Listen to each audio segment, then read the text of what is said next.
Shalom,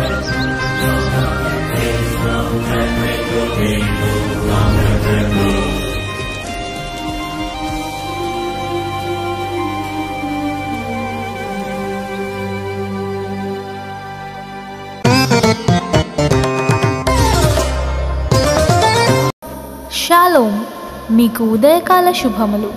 అనుదిన వాక్య ధ్యానం డైలీ బ్రెత్కు మీకు స్వాగతం. Praise the lord. ఈ దినము కొరకు సిద్ధపరచబడిన దేవుని వాక్యము యోవేలు గ్రంథము 2వ అధ్యాయము 24వ వచనం. కొట్లు ధాన్యముతో నిండును, క్రొత్త ద్రాక్షారసమును క్రొత్త తైలమును గానుగలకు పైగా పొర్లి పారును. ప్రభునందు ప్రియులారా, ముందుగా మీకు హృదయపూర్వక వందనములు తెలియచేస్తున్నాను. ఇక్కడ సస్య సమృద్ధిని గురించి వ్రాయబడిన మాటను గమనిస్తూ ఉన్నా.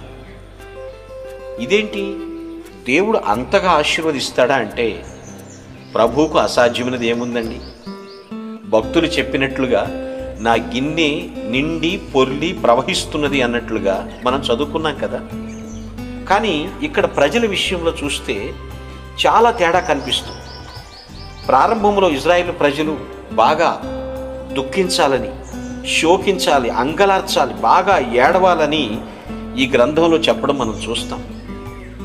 కానీ ఇప్పుడు చూస్తే నేను మిమ్మల్ని సమృద్ధితో నింపుతాను, మీ కొట్లని ధాన్యముతో నింపేస్తాను, ధాన్యాగారాలు అయిపోతాయి, మీరు క్రొత్త ద్రాక్షారసం క్రొత్త తైలము గానుగులు పైగా నిండిపోయి పొర్లి పారతాయి అని చెప్తున్నాడు.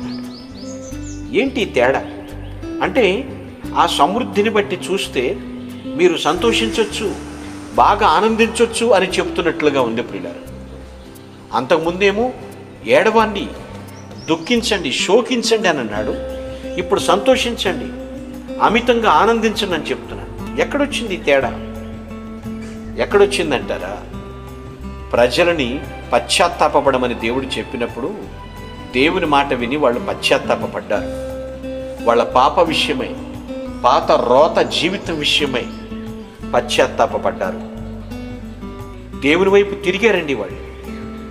కొంతమంది ఎంత చెప్పినా, ఎన్నిసార్లు గద్దించినా, ఆ చెడు పనులు మానండి అని చెప్పినా సరే, నువ్వెవరు చెప్పడానికి, మాకు మా జీవితం మా ఇష్టం అని జీవించే వాళ్ళు ఉన్నారండి.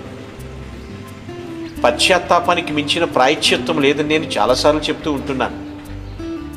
దేవుని వైపుకు తిరగండి అంటే మరి దేని వైపు తిరుగుతున్నారు చాలామంది. ఎవరి ఇష్టం వచ్చినట్లుగా వాళ్ళు జీవిస్తున్నారండి చాలామంది. దారి తప్పి బొత్తిగా నాశనానికి ప్రయాణం చేస్తున్నారు. ఇక్కడ ఇజ్రాయేలు ప్రజల విషయంలో ప్రవక్త ద్వారా వాళ్ళని గద్దించమని చెప్పినప్పుడు, మీరు అంగలార్చండి, దేవుణ్ణి బతిమలాడుకోండి, ఆయన పశ్చాత్తాపం చూస్తున్నాడు, మీ పశ్చాత్తాపం చూస్తాడు అని చెప్పినప్పుడు వారు పశ్చాత్తాపడ్డారు. సంతోషించే, ఆనందించేటువంటి న్యూస్ వాళ్ళ దగ్గరికి వచ్చింది. అంటే మీరు అనొచ్చు, పశ్చాత్తాపడితే గొప్ప క్రియలు జరుగుతాయా, దేవుని వైపు తిరిగితే నేను బాగా దీవించబడతానా అంటే ఇక్కడ రీజన్ తెలుసుకోండి. ఆ ప్రజలను, ఆ దేశాన్ని దీవించాడు దేవుడు. అంతకుముందున్నటువంటి క్షేమాన్ని తిరిగిచ్చాడు. దేవుడు గొప్ప కార్యం చేశాడు. ఎవరి వలన? ప్రజలు పశ్చాత్తాపడ్డారని ప్రజలు గొప్పవాళ్ళనా? కాదు. ఇదంతా దేనివలన?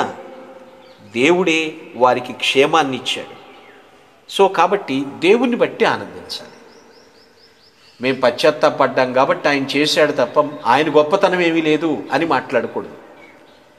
దేవుని కృప లేకపోతే నువ్వెంత నీతిగా జీవించినా మనగలమా, జీవించగలమా? ఆలోచించండి. సో మనం ఆనందించినా దేవుని బట్టి ఆనందించాలి, మనల్ని బట్టి కాదు. సంతోషించేటప్పుడు సార్వభౌముని బట్టి, తొలకరివాన కడవరివారు అన్నీ ఆయన ఇస్తాడు. మునుపటిలాగే సమృద్ధి ఇచ్చేటువంటి సార్వభౌముడు ఆయన. దేనికి మితి లేదండి ఆయన దగ్గర. మనం అడిగిన దానికన్నా, ఊహించిన దానికన్నా అత్యధికంగా అనుగ్రహించగలిగిన ఆది సంభూతుడు ఆయన. తప్పులోనే ఉన్నావేమో, చెడే ఇంకా జుర్రుకుంటున్నారేమో, పశ్చాత్తాపపడి ప్రభు వైపుకు తిరగాలి. నీ కొట్లుని ధాన్యంతో నింపుతానంటున్నాడు. క్రొత్త ద్రాక్షారసం, కొత్త తైలం ఎంత సమృద్ధో మీకు అనుగ్రహిస్తాను, గానుగులకు పైగా పొర్లిపారు. అవధులు మించిన ఆనందం అంటారు చూశారా పిల్లరా? దేనికి కొదువు లేదు. వెనకటికి ఒక మాట ఉండేది, మా ఇంట్లో అన్నీ నిండుకున్నాయి అనేవాడు. దాని అర్థం కానివాడు అన్నీ నిండుగా ఉన్నాయేమో అనుకుంటారు. ఏమీ లేవు. కానీ బైబిల్ని బట్టి ఆలోచిస్తే ఆయన అంటున్నాడు, మీ గిన్నె నిండి పొర్లి ప్రవహించేటట్లుగా నేను చేస్తానన్నాడు. అటువంటి ఆశీర్వాదాన్ని, అటువంటి అభిషేకాన్ని ప్రభు ఇస్తాడు. సో పశ్చాత్తాపపడి ప్రభు పాదముల యొద్ద ప్రణమిల్లుదుముగాక. ఆమె మీ కొరకు ప్రార్థించుటకు మేమెల్లప్పుడూ సిద్ధం. Praise the lord. ప్రభు నామమున మీ అందరికీ వందనములు. ఈ మా సందేశముల ద్వారా మీరు ఆశీర్వదింపబడినట్లయితే మీ తోటి వారికి షేర్ చేసి దేవుని రాజ్య సువార్తలో మీరు కూడా పాలుభాగస్తులు కావాలని ఆశిస్తున్నాం. మొదటిసారిగా ఈ ఛానల్ను చూస్తున్నట్లయితే మా ఛానల్ను సబ్స్క్రైబ్ చేయండి. వీడియోలు నోటిఫికేషన్